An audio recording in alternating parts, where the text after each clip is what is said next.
नमस्कार बंधुगण मु देवाशीष विश्वाल ब्लॉक रियामार जिला देवगढ़ मो कवितार शीर्षक गीतरे गणित।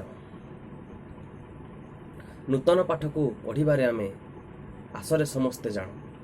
नूतन पाठ को पढ़िबारे आमे आसरे समस्ते जाण एक मूल बिंदु थिले दुई रश्मि हुई उत्पन्न कण हुई उत्पन्न कण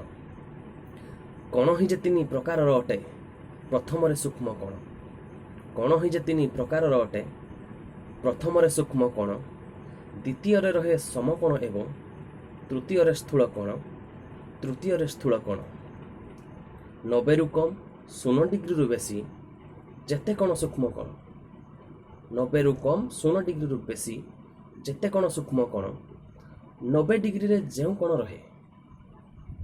ना तार समकण ना तार समकण तृतीय रहे स्थूल कण परा 90 डिग्री से अधिक तृतीय रहे स्थूल कण परा 90 डिग्री से अधिक 180 डिग्री से कम होई थाए थाए कण जाक जेतक थाए कण जाक जतक तीन प्रकार कण जे पढ़िले रखिबा ताहाकु मने तीन प्रकार कण जे पढ़िले रखिबा ताहाकु मने जेउठी टिकिए बुझी न पारिबा पचारिबा गुरुजने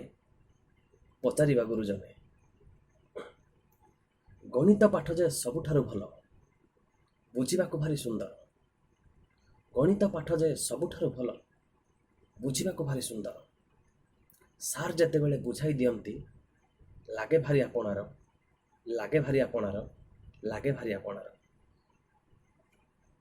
धन्यवाद।